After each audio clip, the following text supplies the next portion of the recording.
تو اس طریقے سے پھر حضور پاک نے دو بندے مالک بن خشم اور اسی طریقے سے معین بن یزید، یہ دو بندے حضور نے بھیجے، وہ اس علاقے سے ہی ان کا تعلق تھا. یہ کوبا کی طرف جائیں تو راستے میں وہ جگہ تھی، پلاٹ تھا جہاں مسجد بنی ہوئی تھی. انہوں نے جا کے وہ کھجور کا جو تنا ہوتا ہے اس کو آگ لگائی اور اس سے مسجد کو جلا دیا، اور پھر اس کی جڑیں تک حضور پاک نے جو ہے وہ اکھیڑ دی. اور ابو عامر جو تھا وہ وہاں کے روم کی طرف سفر کرتے ہوئے وہیں ہلاک ہو گیا، برباد ہو گیا، مر گیا. اور نبی پاک علیہ السلام کی حسد اور بغض رکھنے کی وجہ سے ہلاکت اس کا مقدر بنی. اور ادھر اس کا بیٹا حضرت حنظلہ غسیل الملائکہ، حضور پاک جان رحمت علیہ السلام سے سچی اور پکی محبت رکھنے والے حضرت حنظلہ، جنہوں نے حضور پاک علیہ السلام کی قدم قدم فرما برداری کی، نبی پاک علیہ السلام کا ساتھ نبھایا. خوب رو نوجوان، خوبصورت نوجوان، اور ان کی زوجہ کا تعلق جو تھا شادی، وہ بھی مسلمان تھی، متقی تھی، پرہیزگار تھی. ان کا نام حضرت جمیلہ تھا. وہ جو ہے عبداللہ بن ابی کی سے تعلق رکھتی تھی، وہ منافق تھا. اس کا بیٹا بھی پکا مسلمان تھا اور حضرت جمیلہ بھی پکی مسلمان تھی. حضرت حنظلہ اتنے پکے مسلمان تھے، غور سے سنتے جائیے گا. ایک دفعہ حضور پاک کی محفل سے اٹھے، محفل سے اٹھنے کے بعد حضرت ابوبکر صدیق سے ملاقات ہوتی ہے. حضرت ابوبکر صدیق کہتے ہیں کیف حالک یا حنظلہ، اے حنظلہ کیسی طبیعت ہے، کیسی حالت ہے؟ اللہ اکبر. حضرت حنظلہ کہتے ہیں میں تو منافق ہو گیا، میں تو منافق ہو گیا، میں منافق ہو گیا. حضرت ابوبکر صدیق کہتے ہیں اے حنظلہ تو کیسے منافق ہو سکتا ہے، تو اچھا آدمی ہے، معاملہ کیا ہے؟ کہتے ہیں میری کیفیت ایسی ہے کہ میں حضور کے پاس جب بیٹھا ہوتا ہوں، نبی پاک کا ذکر سنتا ہوں، نبی پاک کی زبان سے قرآن سنتا ہوں، لگتا ہے گویا کہ جہنم آنکھوں کے سامنے آ گئی ہے، جنت آنکھوں کے سامنے آ گئی ہے. دل کی کیفیت کچھ اور ہوتی ہے، میری طبیعت کا نور کچھ اور ہوتا ہے، میرے اندر فرحت کچھ اور ہوتی ہے. حضرت ابوبکر کہتے ہیں یہ حالت تو میری بھی ہے. جب وہاں سے اٹھ جاتے ہیں کیفیت بدل جاتی ہے، طبیعت بدل جاتی ہے. واقعی لوگ کہتے ہیں محفلوں کا کیا فائدہ؟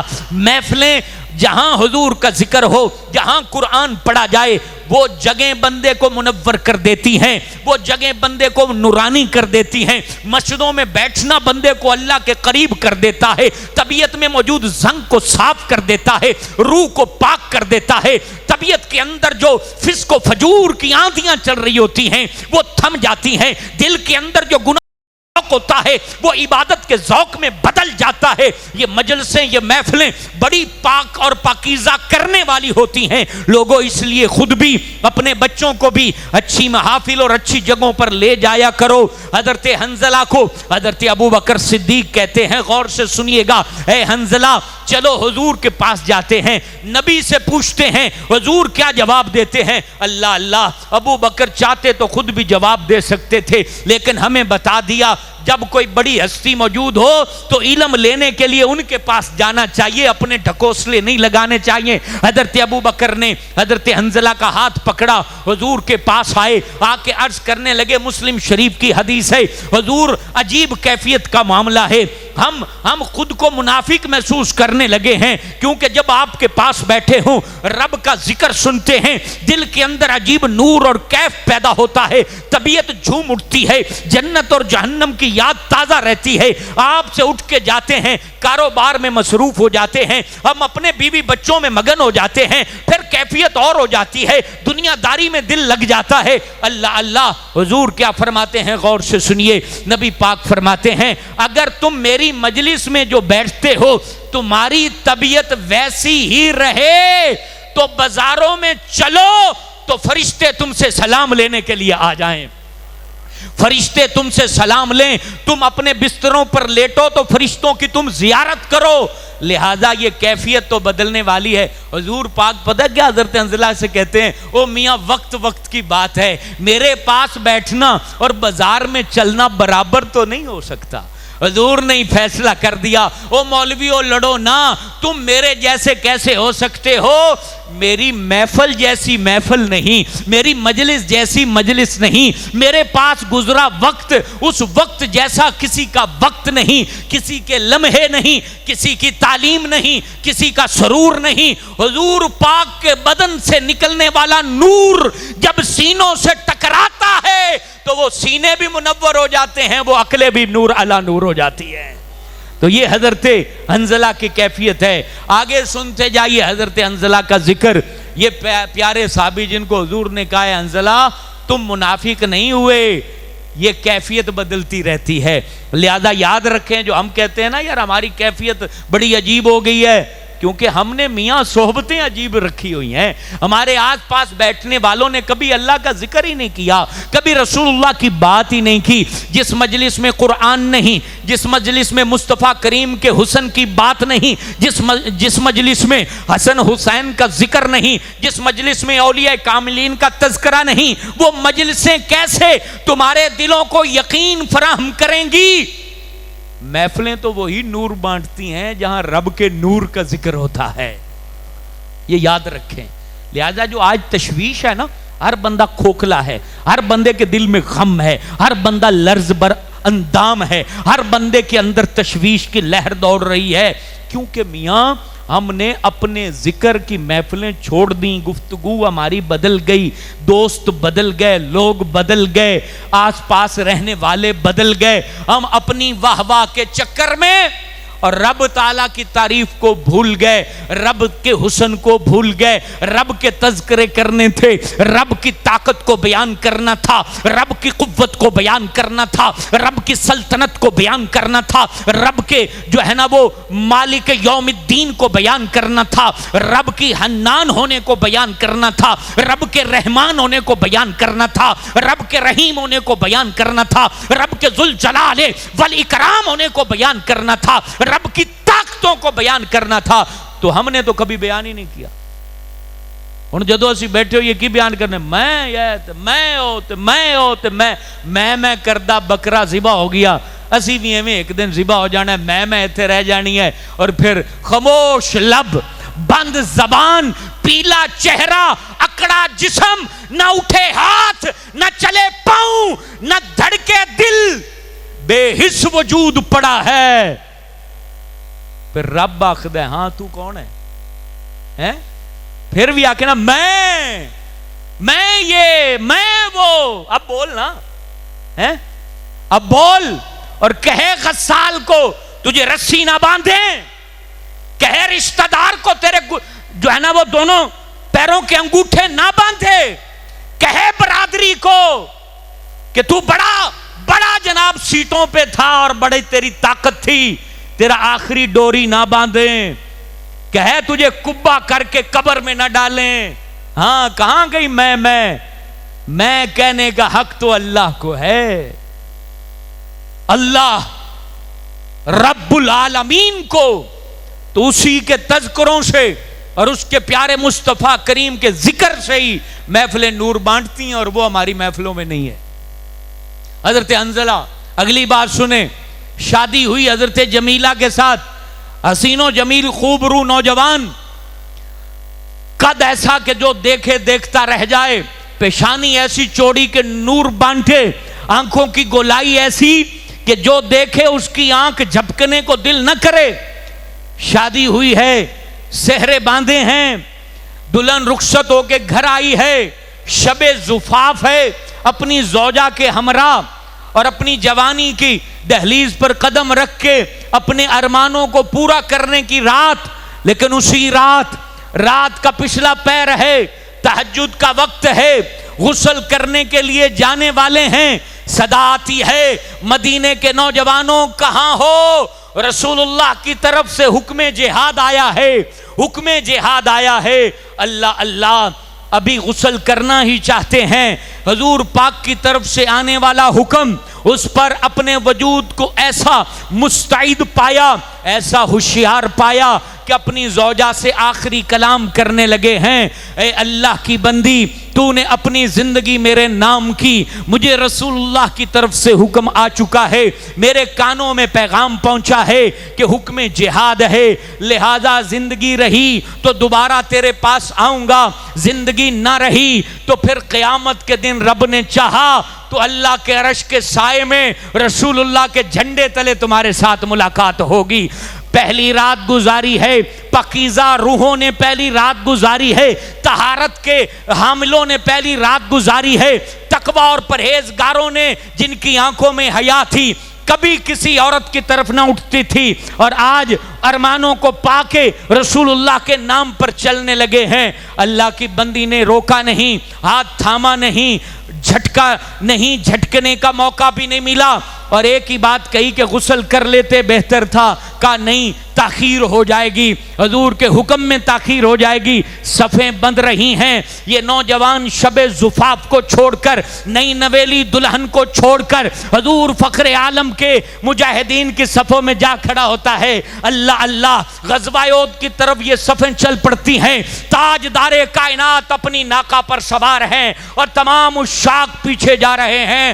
وہ لوگ سنیں جن کے پاس نماز پڑھنے کا بھی وقت نہیں ہے، جناب ٹائم نہیں لگتا کی کریے، اللہ اللہ، یہاں جوانیاں دی جا رہی ہیں، اپنی قیمتی ترین رات میں اپنا بستر چھوڑ کے یہ ہستیاں رسول اللہ کے پیغام پر اپنی جانیں لوٹانے کے لیے بڑھ رہے ہیں۔ اللہ اللہ، غزوہ احد تیار ہے، دشمن لڑائی لڑ رہے ہیں، تلواریں چمک رہی ہیں، برچیاں چل رہی ہیں، نیزے چل رہے ہیں، جنگ کی بٹھی گرم ہے اور اس میں بڑے بڑے شاہ سوار کٹ رہے ہیں۔ اتنے میں حضرت حنظلہ ابو سفیان جو مسلمان نہیں ہوئے تھے ان کی ٹانگ کو پکڑتے ہیں، نیچے گرا لیتے ہیں، وہ صدا دیتا ہے، اے قریش والوں مجھے بچا لو، حنظلہ مجھے مار دے گا۔ ادھر سے زہر میں ڈوبا تیر چلتا ہے، حضرت حنظلہ کے وجود کو کاٹ دیتا ہے۔ حضرت حنظلہ اپنی جوانی شب زفاف کو چھوڑ کر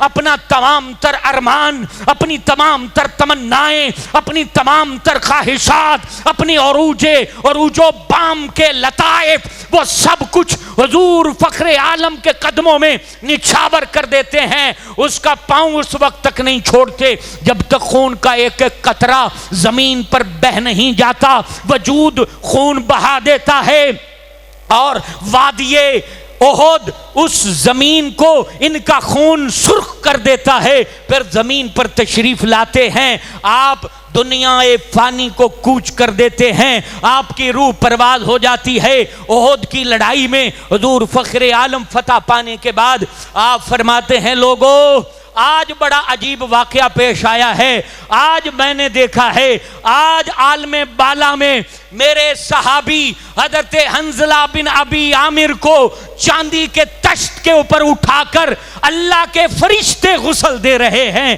اللہ اللہ، اس کے بعد جب شہیدوں کی لاشوں کو اٹھایا جاتا ہے، اللہ اکبر، صحابی رسول کہتے ہیں میں حضرت حنظلہ کو جب ڈھونڈنے نکلا، حضرت حنظلہ کی زلفوں کو دیکھا تو پانی کے قطرے ٹپک رہے ہیں، وجود سے پانی گر رہا ہے۔ شہید کو چونکہ غسل نہیں دیا جاتا، ان کے وجود سے پانی ٹپک رہا ہے۔ حضور فرماتے ہیں جاؤ ان کی بیوہ سے پوچھو وہ عجیب معاملہ جو حضرت حنظلہ کا پیش آیا ہے، فرشتوں نے غسل دیا ہے، غسیل الملائکہ کی جو ہے بیوہ، ان سے پوچھو معاملہ کیا ہے، بتانا تھا، تاریخ کو بتانا تھا، مجھے آپ کو بتانا تھا، امت محبوب کو بتانا تھا کہ اے لوگو ذات مصطفیٰ کے وفادار ہو جاؤ، عشق رسول کا جام پی لو، محبت رسول کا لباس پہن لو، حضور پاک علیہ السلام کے سچے وفادار بن جاؤ، تمہیں یہ مخلوق بھی عزت دے گی، فرشتے بھی عزت دیں گے۔ اللہ اللہ، پھر وہ بات حضرت جمیلہ نے بتائی، کہا کہ جب شب زفاف گزارنے کے بعد ابھی غسل نہیں کیا تھا تو حضرت حنظلہ احد کی طرف چل پڑے تھے، وہ جنبی تھے، ابھی انہوں نے غسل نہیں کیا تھا، تو اس غسل نہ کرنے کی وجہ سے اللہ نے فرشتوں کو حکم دیا کہ جاؤ حضرت حنظلہ نے غسل نہیں کیا، تم اس کو حوض کوثر کے پانی سے غسل دو اور اس کو عزت سے نوازو، تو ان کو جو ہے وہ خوبصورت پانی سے، بادلوں کے پانی سے یا حوض کوثر کے پانی سے، مبارک پانی سے ان کو غسل دیا گیا، اور وہ اس طریقے سے احد کے میدان میں آج بھی آرام فرما ہے۔ حضور فرماتے ہیں کوئی بندہ شہدائے احد کے پاس آئے اور ان کو سلام کرے تو وہ قیامت تک سلام کا جواب دیتے رہتے ہیں۔ یہ حضور کی ذات کی برکتیں ہیں، حضرت حنظلہ کو یہ برکات نصیب ہوئے ہیں۔ میرے دوستو، ہمیں بھی چاہیے اس فانی دنیا میں، اس عجیب و غریب دنیا میں، اور پھر دیکھیں ان کی جو زوجہ تھی حضرت جمیلہ، ایک رات شوہر کے ساتھ گزاری ہے، اس کے بعد اپنے خاندان کے 4 مردوں کو اکٹھا کیا، یہ تھے پاک لوگ، 4 مردوں کو اکٹھا کیا، کہا تم گواہ ہو جاؤ میرے ساتھ حق زوجیت میرے شوہر نے ادا کیا ہے، تاکہ اولاد پیدا ہو تو اولاد کو کوئی تانا نہ دے سکے۔ یہ تھے پاک لوگ، اور ان سے پاک لوگ ہی پیدا ہوئے۔ پھر ان سے اس ایک رات کی ملاقات سے حضرت عبداللہ بن حنظلہ پیدا ہوئے، اور حضرت عبداللہ نے 7 سال حضور کی صحبت پائی۔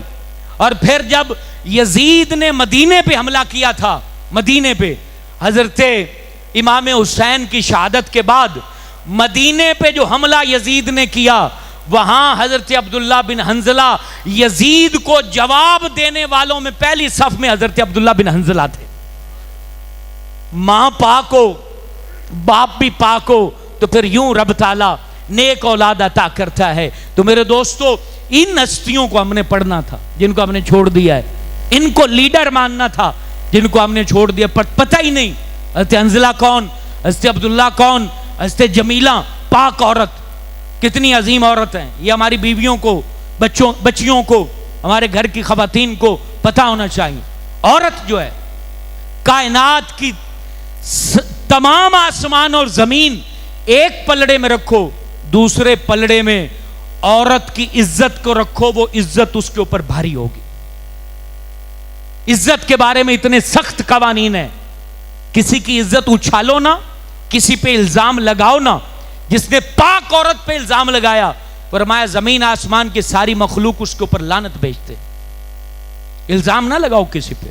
اور اسی طریقے عورتوں کو بھی چاہیے اپنی عزت کا حفاظت کرو، تمہاری کوکھ اللہ کے ولی پیدا کرے گی، اپنے آپ کو محفوظ رکھو، اللہ آپ کے اوپر رحمت نازل کرے۔ ایک اہم مسئلہ، آج کے پروگرام ہمارا ختم ہونے والا ہے، خواتین کے حوالے سے، کیونکہ یہاں نماز پڑھنے بھی بیسمنٹ میں آتی ہیں۔ یاد رکھیں عورت کے جو مخصوص ایام ہیں، مینسز کے جو دن ہوتے ہیں، وہ ان کے مختلف ہوتے ہیں، زیادہ سے زیادہ 10 دن 10 راتیں، اور کم سے کم 72 گھنٹے، اور اس کے درمیان کسی کی عادت 4 5 7 مختلف عادتیں ہوتی ہیں۔ جب وہ پاک ہو گئیں تو وہ غسل کر کے پاک ہیں۔ لیکن ان دنوں میں عورت طواف نہیں کر سکتی، مسجد میں نہیں جا سکتی، قرآن نہیں پڑھ سکتی، قرآن کو چھو بھی نہیں سکتی۔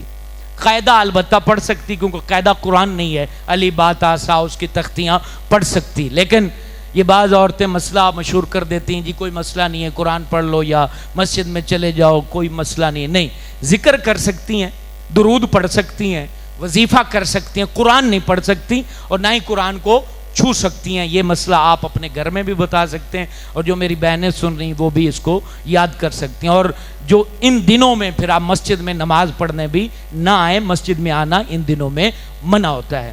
تو یہ اس طریقے کے مسائل انشاءاللہ تعالی اللہ کی رحمت سے، اللہ کے کرم سے، رمضان کریم کے فوراً بعد انشاءاللہ تعالی یہاں درس نظامی کی کلاسیں آ جائیں گی۔ انشاءاللہ یہاں سے بچیاں عالمہ بنیں گی، اور ہمارے علاقوں میں جو علم کی کمی ہے اس کو وہ ضرور پورا کریں گی۔ آپ سب اپنے تعاون کو بھرپور طریقے سے جاری رکھیں۔ اللہ تعالی آپ کا، میرا، ہم سب کا حامی و ناصر ہو۔ اللہ ہم پہ رحمت نازل